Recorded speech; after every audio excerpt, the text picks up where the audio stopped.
Hey guys, welcome back. I am a week late. I did not do a video last week and I apologize, but to my defense, it's been really crazy at work the last couple weeks and I've got about another week or two of that. In fact, probably is not going to settle down until about the 9th of December for me. It's just a crazy time of the year, so I apologize. I'm going to be slow on the videos probably until around that time. I'll try to get one or two done here, and I'm pleased that I can get on and do something for you guys today. I've had, oh gosh, quite a few requests for me to show my Ryan Adams collection. If you haven't guessed by the shirt and the title of the video by now, it's Ryan Adams Day here at my YouTube channel. And I guess I've been saving this for some sort of special occasion because I didn't realize until recently how many people have been waiting for me to do a Ryan Adams collection. And even though most of his records and music is pretty accessible and not terribly rare or hard to find, I'm happy with my collection. I really love it, and he's been one of my go-to artists for the past 15 to 20 years. Absolutely love his style of songwriting, singer-songwriter Ryan Adams, and man, not to drag this video out, I could talk about each album in great length because I'm a big fan. But I'm just going to pick and choose as we go along here and talk a little bit about my favorite tracks, or maybe decide my top 5 as we go along here. And it's going to be kind of the spur of the moment. I did not think a lot about what I would consider my top 5. Obviously a couple, 3 or 4 come to mind instantly, so it probably will not be that difficult, but I'm just going to get right to it. Ryan Adams started in a band let's see, what year is this? 1995, in a band called Whiskeytown, and I don't know if this is on vinyl. I'm kind of thinking maybe not. 95, probably not. Would be great if maybe he would re-release this on vinyl, maybe a record store day thing or something like that. But this album is called Faithless Street, and this is actually one of the last albums I added to my collection, probably because I could not get it on vinyl. But this was the first bit of music that we ever got from Ryan Adams, and it is quite good. He was one of, I think, 5 different people in Whiskeytown. 1, 2, 3, 4, 5, and off and on, a couple other people. But Whiskeytown were fantastic. They only had 3 albums, but before they split, I actually knew Ryan Adams as a solo artist before I knew Whiskeytown, so I kind of worked my way around getting to know Whiskeytown. But great debut album. Wouldn't put it in my top 5 probably. Probably none of the Whiskeytown albums. Maybe this one here. The second album here called Stranger's Almanac is absolutely amazing. You're probably going to hear words like great, amazing, terrific, wonderful a lot because, you know, there's only so many adjectives I can use to describe Ryan Adams, but again, these are not hard to find. You can get these. In fact, as you can see, I probably can tell I bought this copy used, and it's not in great condition, but it plays beautifully, perfectly, so I'm more than happy with it, but it's not to my typical high standards of, you know, minty new. But you know, it is just a phenomenal album, and if you get any of the 3 of the Whiskeytown albums, I would recommend this one. And you won't forget it because of the unique floral design of the cover. Stranger's Almanac is a phenomenal album. And then you've got their last album called Pneumonia in 2001. The previous one was 97. This is 2001. This is the reissue 10th anniversary edition. I think it's on clear vinyl too. Well, actually, it says the first time on vinyl, so apparently this was not a reissue. Maybe this was just to celebrate the 10-year anniversary of this particular album back. That would have been in 2011, so I guess I've owned this since 2011. Again, another really strong album, and maybe you could tell a little bit that they were winding down, perhaps slightly, but it's a great album, and I just couldn't recommend this one or Stranger's Almanac more to anybody who, if you don't know that he was in Whiskeytown by some miracle and you're a Ryan Adams fan, it's a great opportunity to pick up 3 more albums with him as the featured singer-songwriter vocalist. His debut solo album came in the year 2000, and I will say that this is probably, this will make my top 5. I absolutely adore this album. It's called Heartbreaker. And if you're at all a mild or moderate Ryan Adams fan, I'm sure you're very familiar with this album because it's probably one of his most loved.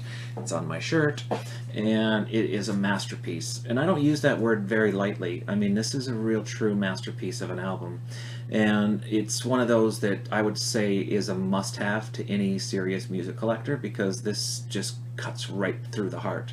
I mean, it is a powerful statement of a record. Oh, I could go through every song on here. I love them all. It's a remarkable album. Might as well show you the backside too. I'm not taking these out and showing you the gatefolds and stuff because we'd be here too long, but Heartbreaker is a really, really fantastic album. Talk about coming out strong right from the get-go as a solo artist. I can't think of too many that had a better debut album than Ryan Adams did with this one. They just recently, last year, reissued that record on a deluxe edition through his new label, Pax AM. This is the deluxe edition. It comes on a 4 LP, beautifully packaged with a lot of bonus songs that weren't on the original album, and I think 1 or 2 demos on here too. There's a DVD inside, pre-album demos, and Heartbreaker sessions, and then of course you get the four sides of the original album, 2 sides of Heartbreaker sessions, 2 sides of demos, and then a live DVD at the Mercury Lounge in 2000. So I would say this is the version to go with if you want to get the full bang. I think it was around $60, but one thing I can say as I was pulling out all this Ryan Adams stuff is how much money I've spent on this guy over the years. I mean, I think I have just about everything there is to have. That's why I'm trying to go a little bit quicker here. Now this one is absolutely probably the one I would say you have to have. I just said that, didn't I, about Heartbreaker, but this one I mean it. I mentioned it before, but I mean it again. This is the one that I found first. This was this is where I came to find and love Ryan Adams. This is my first listen. Was his second album called Gold, and this is on clear vinyl 2 LP pressing. I think this again was a 10th anniversary edition, and I don't think this is again hard to find. Maybe this particular edition might be out of print, but it's probably been repressed several times. But this is an absolute masterpiece. I'm using that word again, but his first 2 albums were just sheer brilliance. Every song on here, I gotta pick one. I love that track, Goodnight Hollywood Boulevard. I know it's kind of the last song on the 3rd side kind of thing. I mean, but there's just something about his vocals on that song that just melt my heart.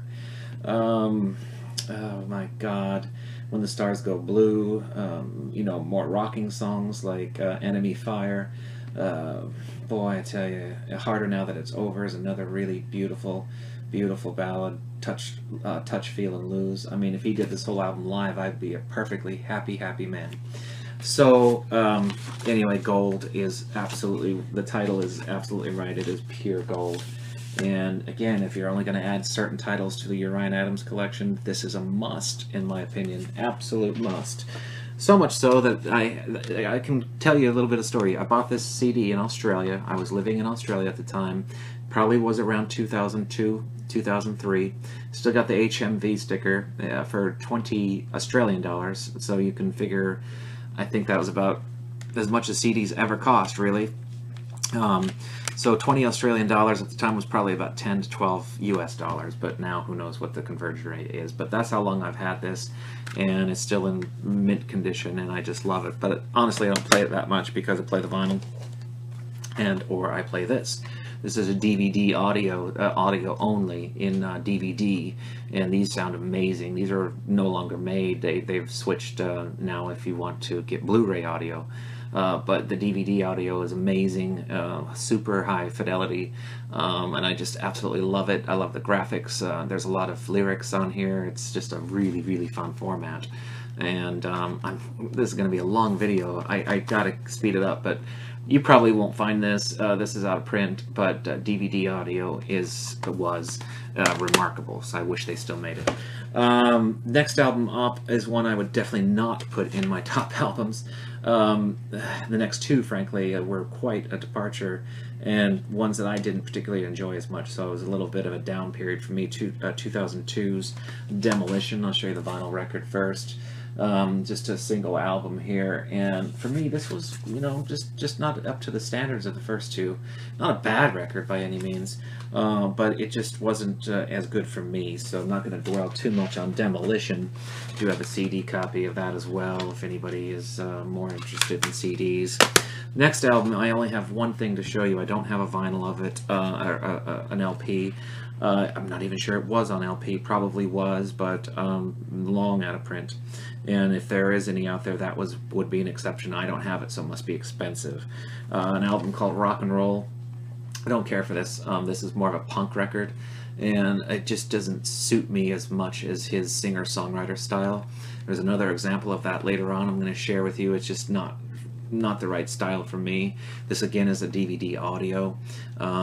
So as you can see, I've always tried to keep up with his music, whether it's one I expect to like and love, or one that I kind of know I'm not going to like, but this one just isn't for me. Now, other people will comment and tell me that's their favorite record, but I'm more of a soft singer-songwriter, acoustic. Not that all of his albums are acoustic, but when he goes full on rock like that and more of a punk sound, it's just not for me as much. But then we get back to Brilliance. Their next couple albums up. Well, they were really originally released as 2 EPs, Love Is Hell Part 1 and Love Is Hell Part 2. Both absolutely stunningly amazing. You get back to that classic Ryan Adams sound, and it's just brilliant. Absolutely brilliant. I like Part 1 a little bit more than Part 2, but this would make my top 5. So far we've got Heartbreaker, Gold, and Love Is Hell. And now they've recently, I think a couple of years ago, released a Mobile Fidelity Sound Lab box set on, let's see, 3 LPs. This was a numbered edition. I think they're still out there. I don't think these are all sold out. I think most places still sell them. I got a nice, beautiful number 463 on this one, hand numbered, and I just couldn't be more happy. Mobile Fidelity, this is part of their Silver series, but I think the only difference meaning that they didn't use the actual master tapes on this, but they still have remastered it, and it's better than it's ever sounded. You can't get better than Mobile Fidelity Sound Labs, MoFi, and this is well worth the money. Again, in that $60, $70 range, but this is the way to go. So you get both EPs on here on MoFi, and when it's one of your favorite albums, it doesn't get better than that. Then the next one is, how many have I got now? 3? I guess I've got 3. I'll go ahead and say this is 4. And my top 5 Ryan Adams is Cold Roses, and the year on this one is 2005. He was a very, very busy guy in 2005. This is one of 3 albums he released that year. So amazing. There was a period of time, in the early, mid to late 2000, before the 2010s, that he was so prolific. I mean, he was just cranking out music left and right. And then he kind of went into a dark period where he was doing nothing and scared the hell out of all his fans. But Cold Roses is another one of those masterpieces. Even with my glasses, this is a little hard to read, so I'm not going to go over every track. If you want to pause the video, perhaps you can read that. It's probably going to be blurry, but this is another one of those albums that you could just listen to for the rest of your life and be absolutely fine with it. It's absolutely beautiful. Really is beautiful. And this was the first album that he is titled Ryan Adams and the Cardinals. I should note that the next series of albums he did is with a band called the Cardinals. Now, it's hard for me to tell the difference really between a Ryan Adams solo album and Ryan Adams and the Cardinals. When I play them, I don't really think about it, but others who maybe have a more finely tuned ear than me might see more differences, but for me it's very, very minor. I'll just briefly show you. I have that on CD as well. Actually, I really love the CD because it's embossed, which is beautiful. It's like a blue leather feel almost to it, where you get that etched feel, both sides. Wonderful. Next album, still good. I don't know. I only got 1 slot left for my top 5, so I think I'm going to save it. But this is a fantastic album as well. Jacksonville City Nights. Again, 2005. This was September. The other one was May. So we got an album here in September to Jacksonville City Nights, a double album. So we've got so much material during that period. It's unbelievable. So Ryan Adams and the Cardinals. Again, I'm not going to spend a tremendous amount of time on it. I don't think I'd put it in my top 5, but if somebody said, hey, we want that in your top 5, I'd be like, okay, sure, whatever. No problem there. Next album up we've got in December of 2005. Again, just a couple months after the last one, called 29.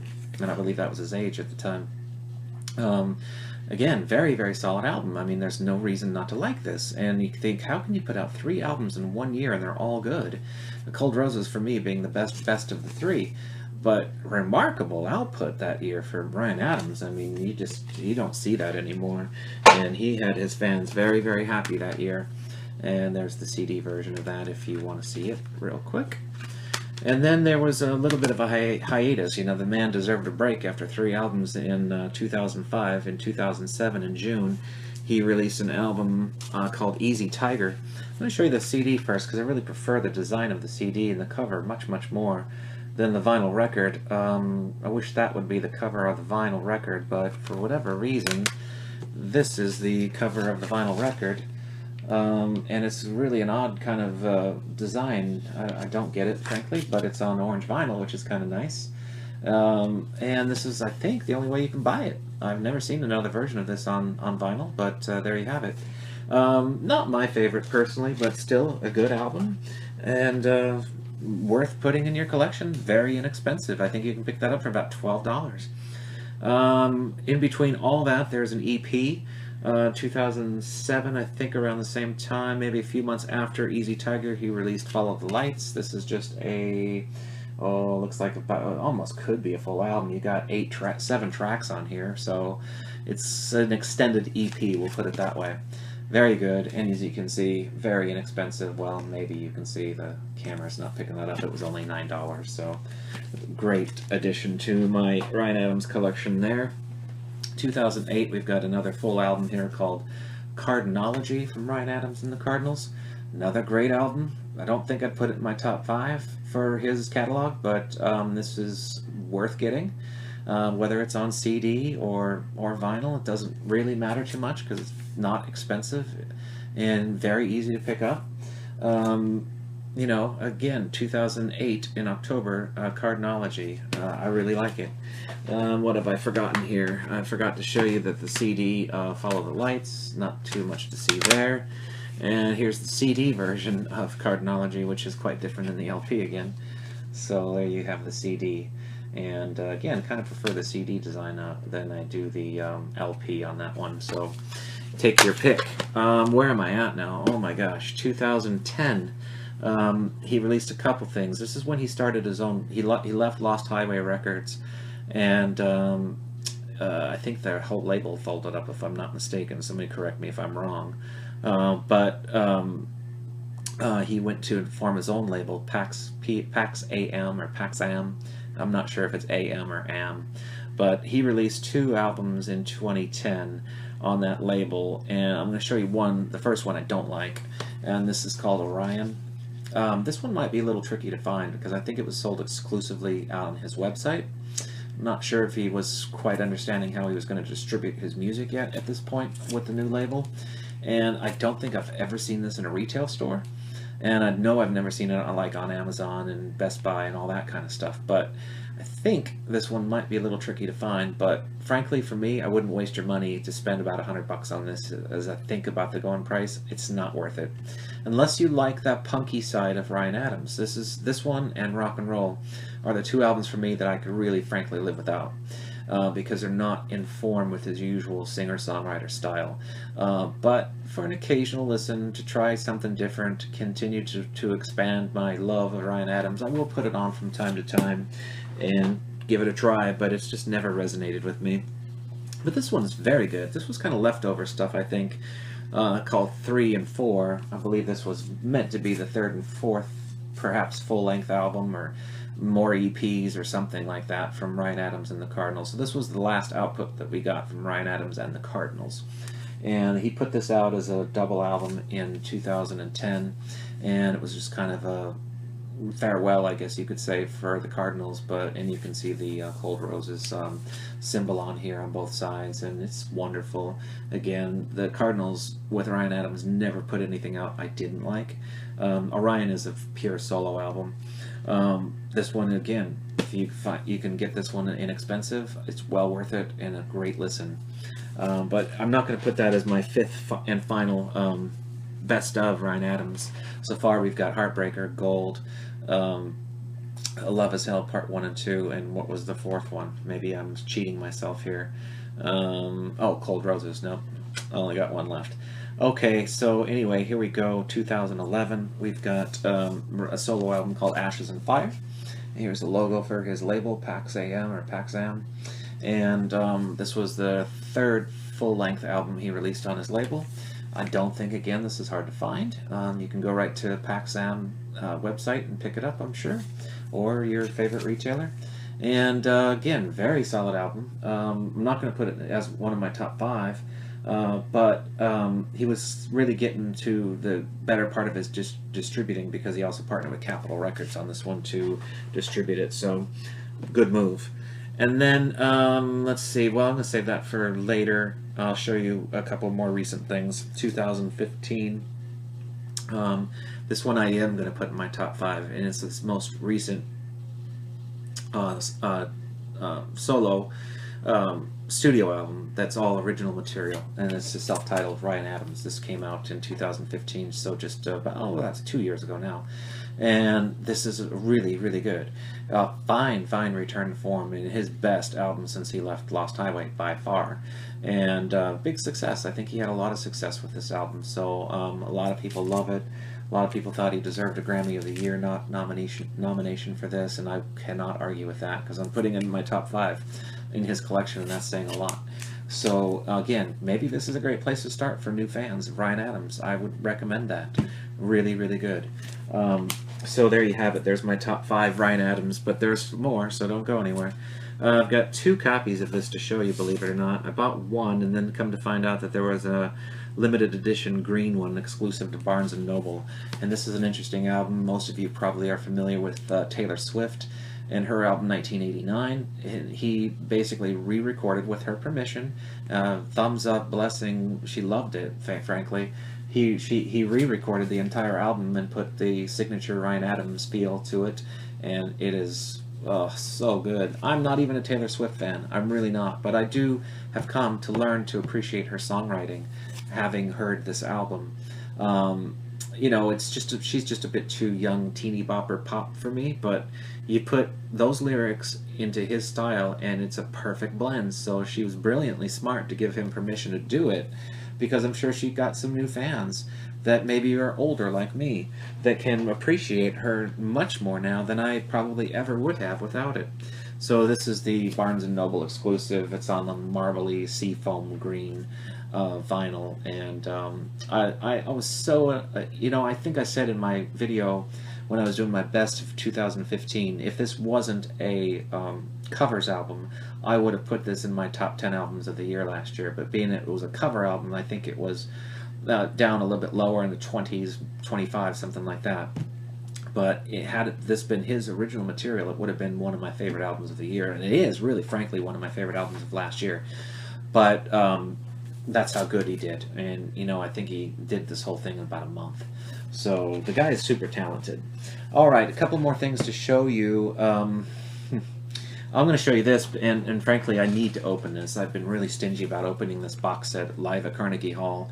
You can still buy this, but this one is a little bit special to me because this was the first edition, and these sold out super fast. There's no difference to it, really. The new one you can buy is identical. It's the same box. It's got the same amount of songs. There is a shorter version of this where you can just get like the highlights from Carnegie Hall, which is a single LP, and this one is a oh, I don't know, I think it's a 4 LP set where, you know, you get the full concert basically. But the only difference is this one has an orange sticker, and the reissued ones have a blue sticker, I think it is. And it's not enough to keep it sealed for me. I'm going to open it and play it and enjoy it. I took the download from Amazon, and I've played it many, many times, but I've never heard it on vinyl, and it's time to change that. So I'm going to show you the sealed edition tonight, and most likely by the time this video airs, it'll be open and I'll be enjoying it. So I was so happy to get the first one because it sold out so fast, and the reason behind it is because I lost out. I wanted the box set. He put out a box set that was very limited. I think there was only 300 copies, called Live After Death. And I was in the queue online to pick up that box set, and I had one in my basket, and the website crashed. And through numerous hours of waiting for the website to come back, it come to find out that they had to do some major surgery to the website, and said that this was on a Saturday, I think, or a Friday afternoon, something like that.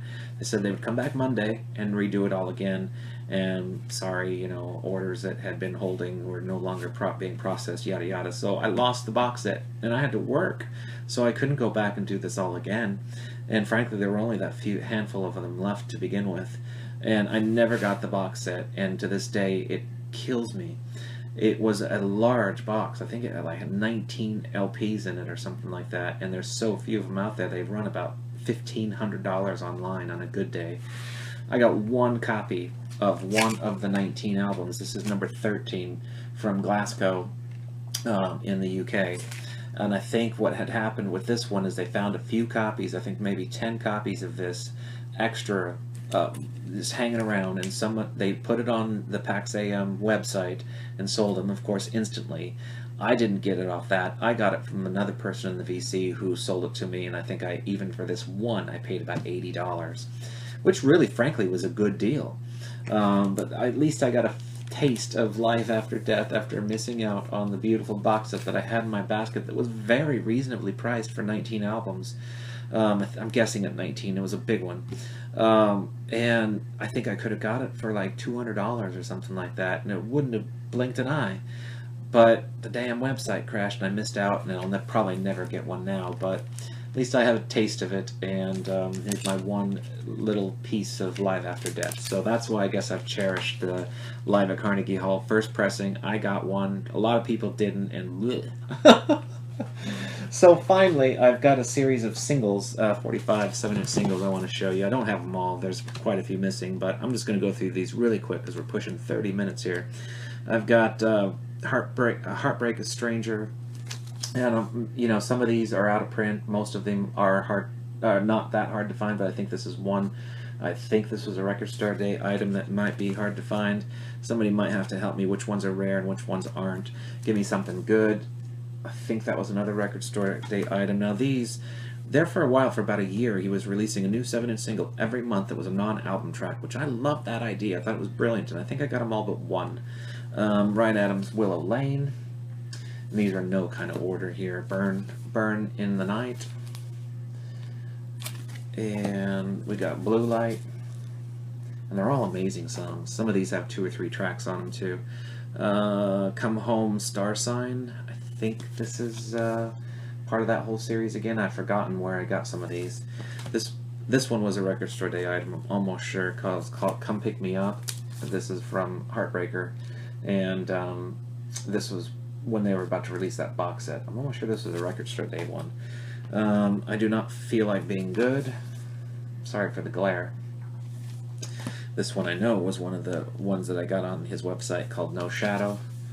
Or a cool 7-Eleven type design there, with Brando on the cover. Do You Laugh When You Lie? That's a cool one. This one was an October one, I remember, because it's on a blood-colored vinyl called Vampires.